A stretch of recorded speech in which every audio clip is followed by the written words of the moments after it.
Hello, this is your host John on the Prepared Mind channel. Welcome back. Adversity, it builds character. One of the biggest types of adversity I could possibly think of is going to be shit it's the fan. Are you ready?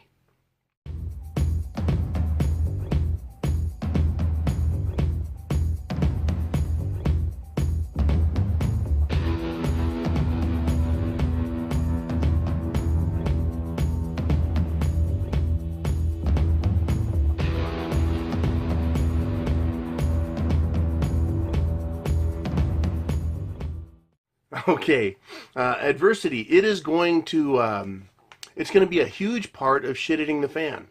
I mean, whether it's dealing with food, dealing with potential enemies, threats, whatever government exists or doesn't exist, there's going to be adversity coming at us from every direction. It can be natural or weather related. It can be people related. It could be the fact that your group is not prepped enough, right? You've missed a couple of things. So that adversity, we have to overcome it, right? And it builds character. But a big question is the adversity, the the challenges that we're going to be facing, are they going to be too much? Are they going to be too much for a lone wolf type to take? Or is the lone wolf already used to total adversity and relying on themselves, and that's it? It's hard to say, isn't it? How about groups, for prepper groups? Is adversity going to be too much? There's going to be husbands and wives. There's going to be children. There's going to be neighbors or friends and family. And you come together at this time of emergency. When shit hits the fan, it's going to be earth-changing or world-changing. Our worlds will come to an end. The lights won't be on. There'll be no heat. There's going to be challenges left and right. Like right now, I'm just sitting here. I feel completely and totally safe. Were to be an SHTF environment, I wouldn't feel safe in the least. The lights would have to be off even if I had battery backup or a generator. I couldn't take a chance on someone else knowing where I'm at. For example, security would be out the window, right? The relative safety of the group is always in question. And so with that adversity comes stress. Is it going to be too much? And the question I have for you, and you particular, is within your group, within your structure, have you looked at yourself and examined yourself and said, is the adversity I'm going to feel going to be too much for me to deal with? And if it is, what are the steps I'm taking? What is my plan to deal with that? How will I get through all of this adversity? So when you look at your group, you say, well, I couldn't handle it all. And that's why I've got Manny, Mo, and Jack. I've got these guys, these other members of the group, and they're going to help me get through it all.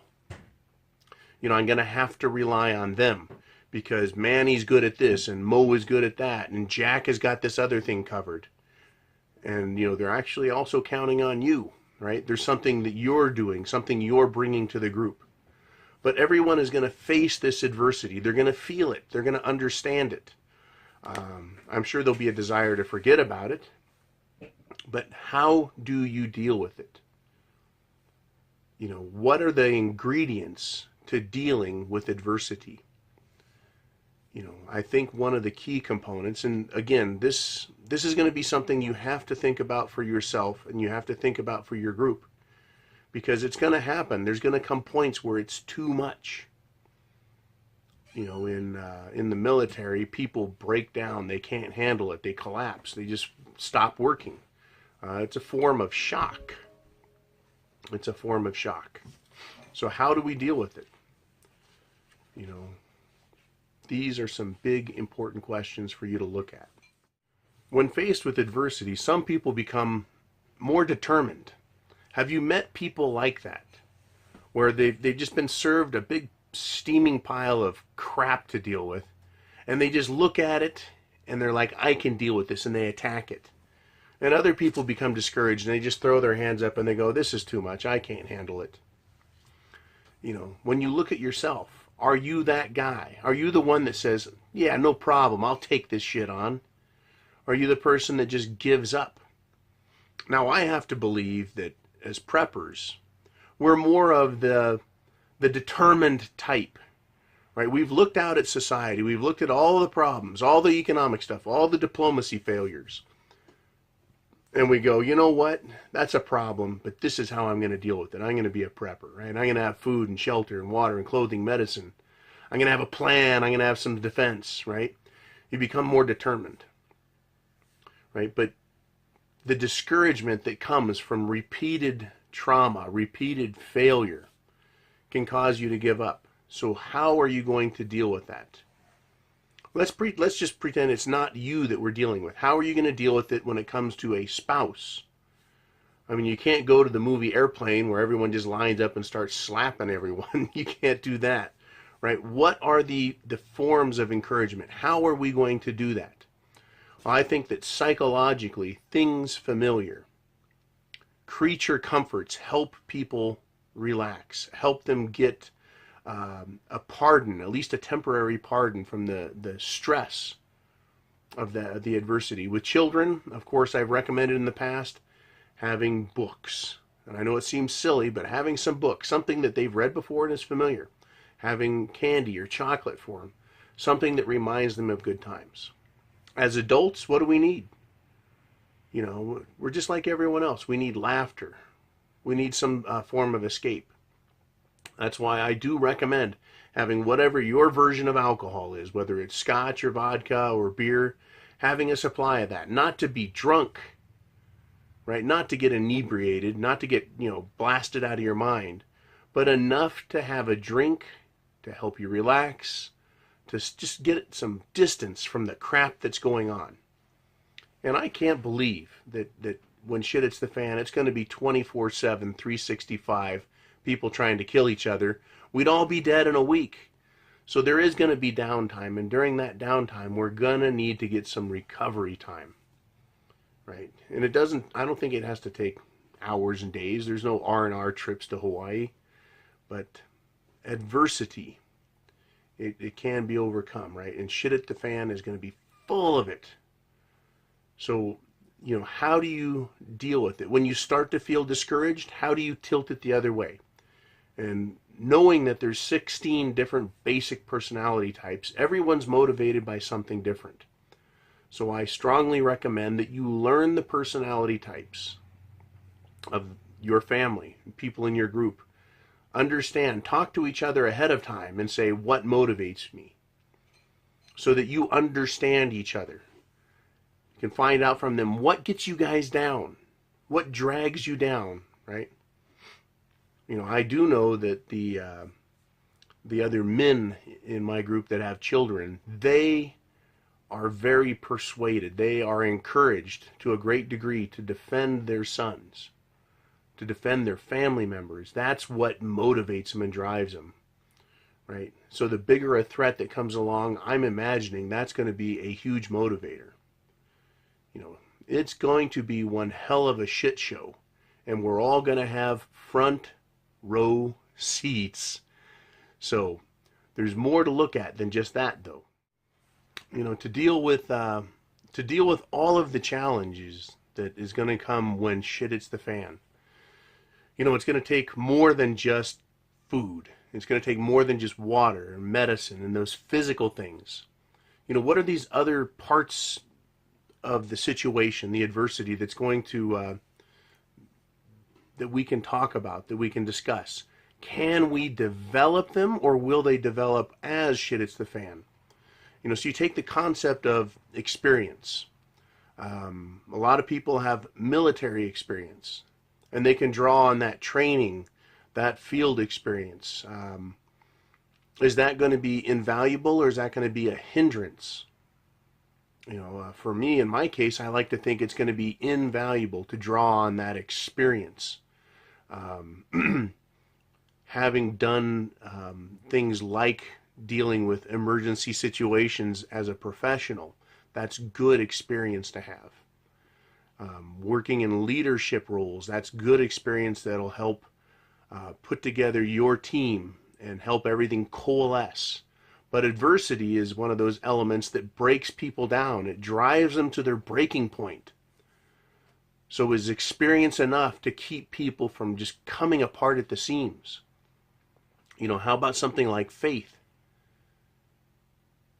Faith is one of those parts of the body, parts of the mind, parts of the soul that you can't identify. You can't put your fingers on it. But what is faith, and will that help people in adversity? I like to think that yes, it does. A belief that, we're good people, that good things can happen, that good can come out of this mess. When shit hits the fan because of war, because of economic collapse, it's easy to see how people are just going to butt heads. They're just going to go after each other. They're going to be scared and frightened. They're going to be hungry. They're going to be desperate. There's going to be a lot of anger and resentment between the haves and the have-nots, or the seemingly haves and the definitely have-nots. But you can't believe that all of humanity is going to be absolutely worthless. Is there some sort of faith or belief in human good that's going to bring it back together, that's going to keep you together, knowing that in time everything will calm down and simmer down? And is that what faith is? Faith in God, whatever your belief system is that going to help you here and here? Is it going to help you deal with what's in front of you? Is that faith going to act as a sort of barrier to cushion the blows? Because when shit hits the fan, it's going to be uncomfortable, whether it's too hot or too cold, whether you're too tired. And I have to say that being tired is going to be a big part of it. There's going to be more sleepless nights and a lot of discomfort. Now it's super comfortable. You set your house at 72 degrees or 68 degrees, whatever it is, and everything is comfortable. You just cruise on through. But when shit hits the fan, it's not going to be. Whatever the temperature is outside is what you're going to have to deal with. Food, things like that are not going to be the same. So you're going to be experiencing lots of discomfort. But will faith help cushion the blow on all of that? How does that work? And, alongside with experience comes maturity. If you're an older person in your 50s, your 60s, your 70s, you're a source of maturity and wisdom. And if you're in your 20s or your 30s, are you going to look to that maturity, that wisdom? Is that going to help alleviate, right, the problems that adversity creates? Having someone you can go to that understands in your group, someone that says, hey, I've got an idea, I've seen something like this, or this is how we deal with it. Is that going to be invaluable when shit hits the fan? Just this level of maturity. And then there is something else. The exuberance of youth, I don't want to underestimate, and I certainly don't want young people to think that's not important. I deal with that at work a bit. I have young people that work for me, and when they are exuberant, full of energy and life, piss and vinegar, in other words, they can tend to motivate me, because it wasn't that long ago that I was a young person. And so I feel that, and I'm like, okay, if you can do that, and it challenges me, and I step up at that point. So we can't, or we shouldn't look at youth as a handicap, nor should we look at maturity as a handicap. All of them have their absolute strengths, and all of them have their psychological value and virtue. And there's another thing that I think that comes in here. When you go through life with your job right now, and you come home and you're like, damn it, honey, it's another day. Geez, it's day after day, it's a grind, right? It's the rat race. I'm in the gutter, just stuck in these ruts. And then someone says, well, hey, why don't you take a vacation? Why don't you do something different? Variety, the idea of variety, comes to mind to help break up the monotony of which causes the adversity, right? You hate your job, or you've had a rough week at your job, and you just need something to change. You need some breakout. and not break down. So when it comes to dealing with adversity, variety is important. And that's one of the reasons I recommend really good food.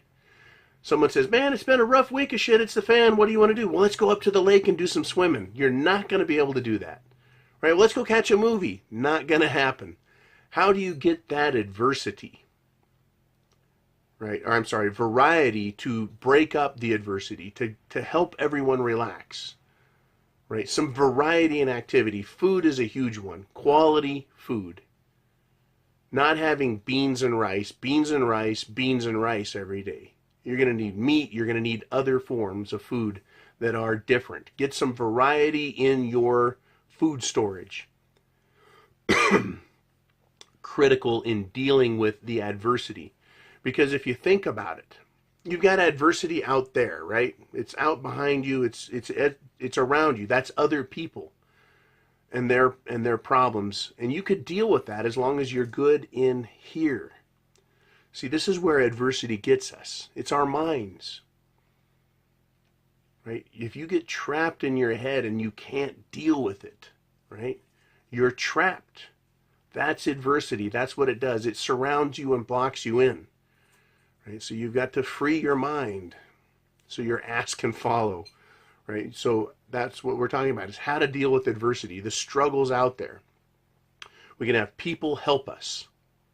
We can rely on different virtues that different people have, different virtues that we have, understanding things that help the mind deal with the problem. Having good preps is going to be key. Having good food, key. Clean water, right? Things that don't, if you've got so little preparations that every day is a struggle, just making that happen, and then pile onto that all the other shit that comes with being cold or too hot or having people bother you, health issues, right? That is going to be a big enough problem. So if you have a good storage, you still have to deal with this other concept. There's so much to this that I can't stop thinking about when it comes to adversity. It's out there, it's within our own head, it's within our stockpile, it's within the area we're in. And I like to believe that the plan we put together takes into account dealing with things that can either discourage us or make us more determined. So is it experience or faith or maturity or having a variety in our diet and some sort of entertainment that we have? Something as stupid as a football or a baseball to toss back and forth. Provided security allows it, right? You don't want to be tossing a football while people are taking pot shots at you. But something like that it's a combination of everything you're doing. How about someone in your group that is a storyteller or your historian? And this is where having a large group does come in handy compared to a small group, right? Because there's a variety of people and a variety of personality types with a variety of skills. Now, I'm going to hearken back to history because I like to look at history as my guide. There used to be traveling minstrels, troubadours, groups that would entertain from village to village to village. And the reason they were they were loved is they brought news. They brought something different. They brought a change of pace that broke up the monotony, right? That made things less discouraging and gave people a chance, right? Now, of course, these minstrels or gypsies or whatever group we're talking about, they brought with them their own problems, but they could usually evict them also. But if you've got within your group the ability to provide entertainment, and whether or not you have solar panels and the ability to charge up electronic devices, that is helpful. Certainly help kids, keep them occupied, but it could be a way, right, for 3 or 4 people to huddle around a small screen and watch a movie, believe it or not. But the other thing is having someone read a book aloud, right? I could read a book to myself, but if I read it to 6 other people and I read it the way I read, right, I could paint a picture, make a movie for them to observe. This idea of adversity, though, it can make you more determined, and it can also break you down. It can help your group become more cohesive, or adversity can splinter everybody. It's critical to understand how this works, and having experience in dealing with it. Having a team of employees, for example, today, that was having a lot of trouble, and you had a team meeting and you brought them back together, right? That experience is going to be valuable, right? The wisdom of experience. But making everyone also feel accepted, welcome, appreciated, going that extra mile. You know, when you come home and you've had a rough week and you bite your spouse's head off, you know, rawr, right? They're not going to appreciate that very much. But we need, you know, especially when shit hits the fan within our own groups, it's important to realize that everyone's going to be counting on each other and leaning on each other, and you're going to have to listen to each other. And it's not like today where you can just, you know, blow everyone off. It's going to be, how do I put this? It's going to be extremely difficult. And that's going to be the end of us, or it's going to be that one thing that unites and really makes your group powerful. Help it become successful. You know, shit hitting the fan isn't about becoming a millionaire or creating a business. It's about surviving the societal, civilization-changing events that could be unfolding in front of us. You know, if an EMP attack happens, and it could only be a month. It could be 2 months. I mean, it could go on forever and just be Captain Caveman, right? We're all a bunch of cavemen out here and we're just, you know, digging through the dirt. But it could just be a short-lived event. 1 month, 2 months, 3 months. All you have to do is make it through that.